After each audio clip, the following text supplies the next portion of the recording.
रज पाखे आसलाणी विभिन्न प्रकार पिठा तो बनाजिब किंतु ता भितरु क्षीर पोड़पिठार स्वाद ही नियारा। देखुचंती केते कलिया और सॉफ्ट बनीची पूरा परफेक्ट बनिब। आ ये पिठाटी को मु आज गैस नुहे इंडक्शन रे बनईची। आपण बहुत सहज रे इंडक्शन रे पोड़पिठा बनै परिबे। केवल क्षीर पोड़पिठा नुहे आपण जेकोसी पोड़पिठा एथिरे बनै परिबे आ बहुत सहज रे बनी जाए। किंतु छोट छोट टिप्स अच्छी केते टेम्परेचर रे बनैबे को भली बनैबे आज ये वीडियो रे आपण मानक सहित से सब शेयर करबे आ बहुत सहज रे आपण पोड़पिठा बनै कि रज रे एंजॉय कर परिबे। तेणु वीडियो टी को स्किप न करी शेष पर्यंत पूरा देखंतु। चलंतु एबे बनै नबा।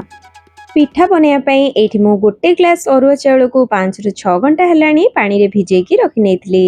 एठी मु बासमती अरुआ चाउल बा गोविंदभोग चाउल जोटा बढ़िया बास्ना करे सेई चाउल नेची। एथिरे क्षीर पोड़ पिठा बनैले बहुत बढ़िया बास्ना हुए। आपण जदि चाहिबे नॉर्मल चाउल रे मध्ये बनै परिबे। ए ग्लास रे मापिकी मु गोटे ग्लास अरुआ चाउल नेची।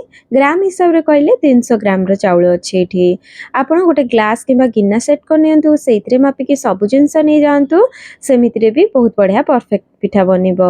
एबे चाउल रु पानी बाहर कर नै कि एको गोटे ब्लेंडिंग जार रे दे दबा। एको एबे बाटी नबा। बाटिया पई कि ना मु एठी जो ग्लास रे मापिकी चाउल नेइतली सेई ग्लास रे मापिकी आधा ग्लास एठी क्षीर नेइची। आपण चाहिले पानी रे मध्ये बाटी परिबे। एबे इथिरे दे दबा 4 बड़ चामच नडिया कोरा। आगु को हमें पिठा रे नडिया पाती पकेबा किंतु बाटीबा टाइम रे नडिया कोरा टिके पकेइ देले बहुत बढ़िया पिठार टेस्ट आसी थाए। पिठारे भल बास्ना आसिया पे एठी दे दोची 4टी ग्रीन गुजराती 1/4 टीस्पून खाइबा लूण आ ए सब को चिकन करके एबे ग्राइंड करके नै आसीबी। देखंतु एबे चिकन करके एभली ग्राइंड कर नैची एमिति पूरा बाटीबे जहा द्वारा पिठा पूरा स्मूथ बनिबो। एबे को रखिबा साइड रे आ जो जगह रे हमें पिठा को पोड़ीबा से जगह रेडी करनबा। एठी मु नै जाईची गोटे मोटा नॉनस्टिक कढ़ई। देखंतु नॉनस्टिक कढ़ई रे एमति पछाड़े एभली थिबो। एमिति कढ़ई आपण नेबे पिठा पोड़ीबा पई किना। ए कढ़ईटी बढ़िया फिट हे कि इंडक्शन रे बसिबा और पिठा पोड़ीले चारि साइड रु भल्ल कलर आसे कि पिठा बढ़िया पोड़ी हबो आ भितरु मध्ये सिझी जिवो। तो ए कढ़ई आपण नेबे। कढ़ई रे प्रथमे घियो लगै नबा तापरे इथिरे कदली पत्र देई दबा। कदली पत्र जगह रे आपण शाळ पत्र मध्ये एठी देई परिबे। जदि दुईटा जिंस किछि नाही ताहाले आपण खाली कढ़ई रे सेमति घियो देई किना बनै परिबे। जेहेतु नॉनस्टिक कढ़ई बेसी पोड़ीबनी और भलसे मध्ये हेई परिबो। एबे कदली पत्र रे मध्ये मु घियो लगै नउची जदा बहुत बढ़िया भाबरे पिठाटा बाहरी आसीबो। एमिति रे नॉनस्टिक कढ़ई आराम रे बाहरी आसीबो किंतु घियो लगै देले बास्ना भी पिठार भल आसीबो। एटा बे रेडी हे गेला। एको साइड रे रखिबा आउ जंतुणी प्रस्तुत करिया पई कढ़ई नै जिबा। जंतुणी आमे इंडक्शन रे ही बनेबा। तेणु करी कि पूरा ट्रिपल लेयर एठी स्टील कढ़ई नैची। स्टील कढ़ई पूरा मोटा कढ़ई ट्रिपल लेयर वाला एटा आराम से आपन इंडक्शन रे बसी परिबो किंतु आपण पतला रो स्टील कढ़ई नेबेनी। पतला कढ़ई रे संगे संगे तळी लागि जिवो आ भल कि जंतुणी हबनी। यदि एमती कढ़ई नाही ताले आपण नॉनस्टिक कढ़ई जेमती मु देखैली पिठा पोड़ीबा पई सेही भली कढ़ई रे मध्ये आपण जंतुणी प्रस्तुत करि परिबे। एबे चलंतु इंडक्शन को ऑन करनबा। ऑन करिकिना एमती मैनुअल रे देई दबा।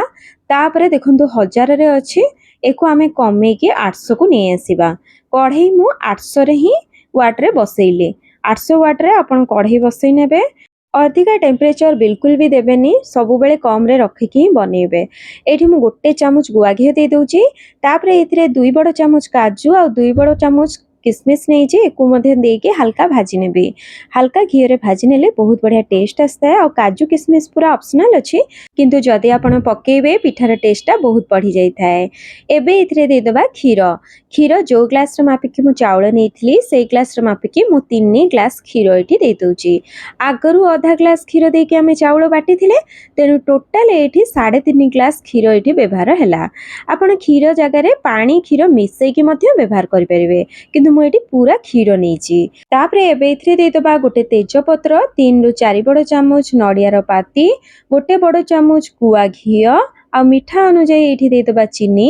सेई ग्लास रे मापिकी 3/4 ग्लास नै जाईची चीनी। आपण मिठा अनुसार कम अधिका मध्ये करि परिबे। एबे इंडक्शन रो टेम्परेचर टाको सेई सेम रहिया को दबा 800 आ सेइथरे हमें एको फुटिया पेन दबा। मझिरे मझिरे एभली गोळी नउथिबे। पूरा बॉयल आसिकी भल्लो कि पूरा फुटिया पर्यंत आपण एको छाड़ी देबे। क्षीर एठी देखंतु बढ़िया भाबरे फुटी आसलाणी। एई भली फुटिला परे आमे इंडक्शन रो टेम्परेचर को एबे कमेई दबा। 500 को करदेबा तापर आमे जंतुणी प्रस्तुत करिबा। जम्मारू हाई टेम्परेचर रे करिवेनी, पूरा लो करदेबे। तापर चाउल जो बाटिक रखिबा ताको एमती आउथरे गोळेई नबा भल कि बसी जाइथिबो काळे। तापर एको अल्प दबा, जस्ट अल्प टिके देइकिना आमे गोळेइबा, पुणी आउथरे अल्प टिके देइकिना गोळेइबा। एई भली करिकिना अल्प अल्प पकेइकि आमे जंतुणी प्रस्तुत करिबा। एकाथरे बिल्कुल पकेइबेनी, नहल तो तळे लागि जिवो, बिंडा हेइ जिवो, भल कि जंतुणी हेइ परिबनी। अल्प अल्प देइकिना आपण जंतुणी करिवे आ टेम्परेचर बिल्कुल हाई करिवेनी, सेई 500 रे रखिथिबे।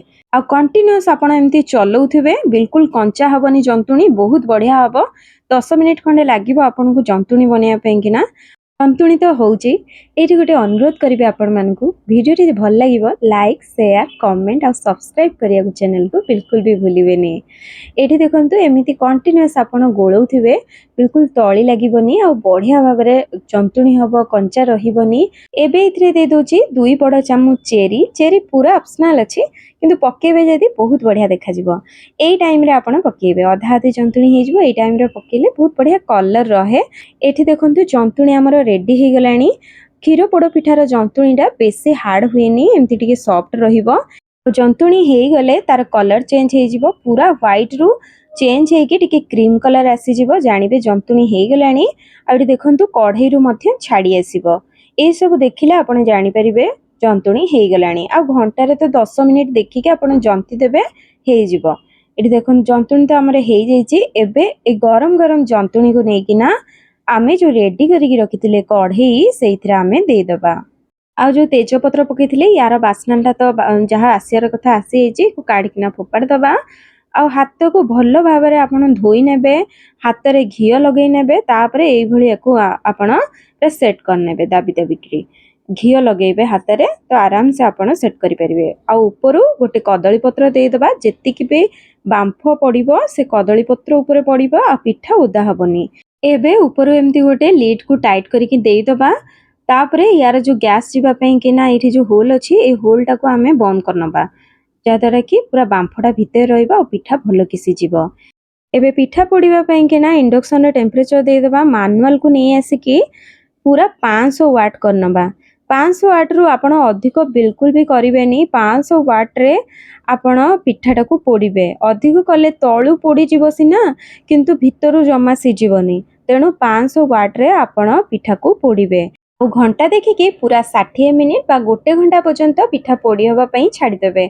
मझिरे मझिरे बिल्कुल खोलिकी देखिबेनी, पूरा गोटे घंटा छाड़ी देबे। बढ़िया कलर आसिके भितरु सिजिकी पिठा बनि जिवो। एठी गोटे घंटा हेई गलानी देखंतु, आ पिठा एठी बढ़िया भाबरे सिजिकी बनि गलानी। चेक करनबा, ऊपर देखंतु बांफ पड़िकी, बांफ पानी गुडा को एठी ऊपर कदली पत्र रही जाईची।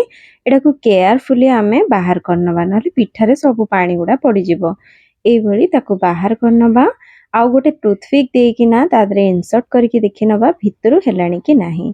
यदि आपण गरम पिठारे एमती टूथपिक देकी बाहर करिवे, देखिबे टिके टिके आपनको लागिबार देखा जिवो, किंतु एथिरे डरिबार कि व्यस्त हबार नाही। पिठा किंतु हेई जाईची। पिठा जेहेतु बहुत गरम अछि, सेथि पई टूथपिक रे लागुची। हाथ रे एमती मारिकी देखिबे, पूरा कणिया हाथ रे बिल्कुल भी लागु नथिबो। आउ साइड साइड गुडा को ब्राउन देखा जाउथबो। पिठा देखंतु केते बढ़िया भाबरे हे जाईची। पोड़ पिठार दुई पाख जदि ब्राउन रहिबो, खाया को बहुत बढ़िया लागि थाए। तेणु ऊपर पटटा को आपण केमिति कलर आनिबे, तो एई भली गोटे तावा नेबे। आ तावा रे केयरफुली आपण गरम थिबो, तेणु केयरफुली एई भली ताको उल्टेई नेबे। उल्टेई नै किना तावा टिको आमे बसई नबा एबे गैस उपरे। यदि आपणक पाखे इंडक्शन तावा थिबो, ताले आपण इंडक्शन रे 800 वाट रे बसई देई पारिबे 5 मिनिट पाई। ऊपर पोर्शन टाको खाली ब्राउन करिया, पिठा पूरा सिजी जाईची, केवल कलर आसिया पाई किना। नहल तो आपण गैस रे 5 मिनिट पर्यंत मीडियम फ्लेम रे बसई देबे। पिठार कलर बहुत बढ़िया आसी जिवो। 5 मिनिट परे गैस को ऑफ कर देबे और पिठा को पूरा ठंडा हबा पई 4 रु 5 घंटा पर्यंत छाड़ी देबे। मिनिमम तो 3 घंटा पर्यंत आपन छाड़िया को पड़िबो। काहे कि ना क्षीर पोड़ पिठा बहुत कणलिया थाए। आपन जदि गरम गरम काटिबे, छुरी रे लागिबो, आपन भाबिबे हेइनी पिठा, किंतु पिठा बहुत बढ़िया भाबरे हे जाईची। ताकू छाड़ी देबे पूरा। जदि आपन राति रे बनौचंती आ सकाळ पर्यंत छाड़ी दोचंती, ताहाले पिठार टेस्ट भी बहुत बढ़िया जाईथिबो। आ खाइया पई भी बहुत बढ़िया लागिबो। बिल्कुल छुरी रे लागिबोनी, बढ़िया काटी हबो। टेस्टटा बहुत बढ़िया लागिबो पूरा ऑथेंटिक पोड़पिठा भली किंतु चुलीर बास्ना आसीबनी किंतु आपण गैस न सारिकी इंडक्शन रे बनै परिबे। आउ एई भली भाबरे आपण बनांतु। किछि जदि आपणकर डाउट रहउची ताहाले मते कमेंट माध्यम रे जणांतु। ताहाले रहुची पुणी आसीबे को नुआ रेसिपी सहित। समस्त भले रुहंतु खुशी रे रुहंतु। धन्यवाद। जय जगन्नाथ।